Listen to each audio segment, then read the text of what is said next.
설정까지 부탁드릴게요. 안녕.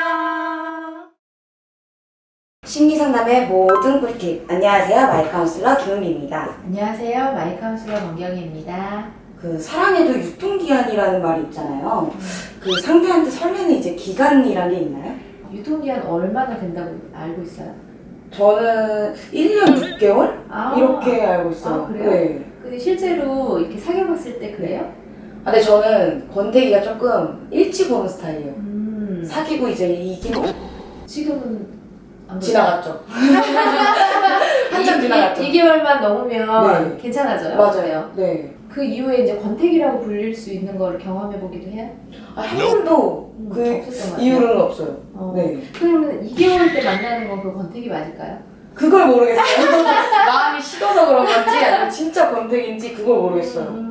권태기랑 식은 거랑 어떻게 구별할 수 있을 것 같아요? 마음 떠난 거는 이제 거의 연락이 더는 안 가지 않을까요? 제가 상대한테 연락하는 횟수나 이런 것들이 좀 적어지면 이 사람을 내가 사랑한다는 거는 끝나지 않았나 그런 생각이 들어요. 상담사가 얘기한다고 다 정답은 아니고 저의 시각일 뿐인데 제가 생각할 때는 그래요. 그러니까 권태기랑 마음이 식은 거랑 어떻게 구분할 수 있을까?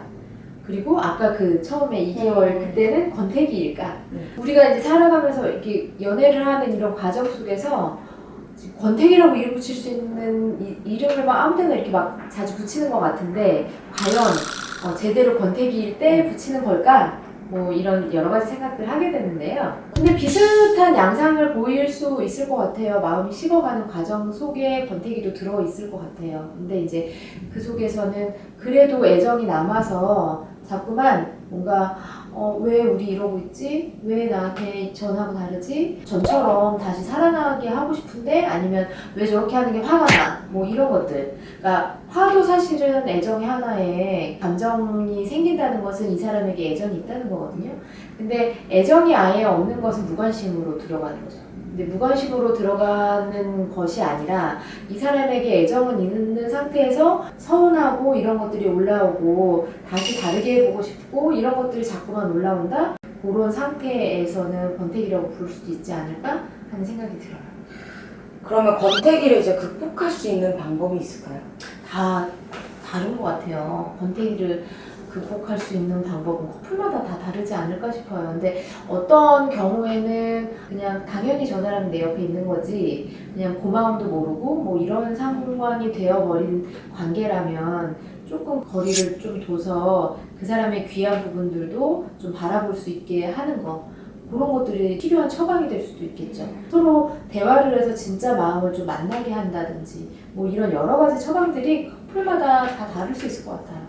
저는 이제 막 권태기가 오면 그냥 예쁘다 계속 마음을 내 자신을 바꾸려고 하는 거 생각을 그것도 좋은 방법인 건지 그것도 하나의 일종의 자기 노력이죠. 내 마음을 좀 정비를 다시 해야겠다 라고 내가 예쁘게 봐야지 라고 이제 하는 것도 사실은 내 노력이 될 수도 있고 또 환경을 좀 바꿔보자 우리 다른 데 놀러를 가보자 아니면 뭐 이런 경험을 해보자 새로운 취미를 같이 가져보자 뭐 이런 것도 사실은 노력이 될 수도 있고 다양한 노력을 해볼 수 있겠죠. 그러면 이제 연인이랑 대화할 때 좋은 대화법이 있을까요? 근데 이게 꼭 연인뿐만이 아니라 가정에서도 중요하고 연인 관계에서도 중요하고 직장 생활에서도 중요한 것 같아요. 상대가 하는 이야기를 제대로 잘 듣는지 그리고 내가 내 마음속에 품은 생각을 제대로 잘 전달할 수 있는지 되게 왜곡되게 듣고 왜곡되게 전하는 방식으로 한다면 이거는 어떤 관계든지 틀어질 수밖에 없죠. 그게 정말 사랑하는 부모 자식 관계에서도 틀어질 수밖에 없고 또 어떤 목적을 같이 하는 기업에서도 틀어질 수밖에 없죠. 근데 이게 정말 담백하게 상대가 하는 이야기들을 제대로 듣고 또 내가 하고 싶은 이야기들을 제대로 전달할 수 있는 그 방법을 제대로 알고 배워서 연습하는 거 필요한 것 같아요. 이거는 배우려면 조금 시간이 필요하지 않을까 싶어요. 이거 가르쳐드리는 시간을 조금 가져볼게요. 네네네. 시간을. 그럼 모든 분들이 영상을 통해서 권태기를 잘 극복하고 예쁜 사랑 이어나시길 바랍니다. 지금까지 심리상담의 모든 꿀팁 권태기 극복 방법이었습니다. 다음 시간에 만나요. 안녕.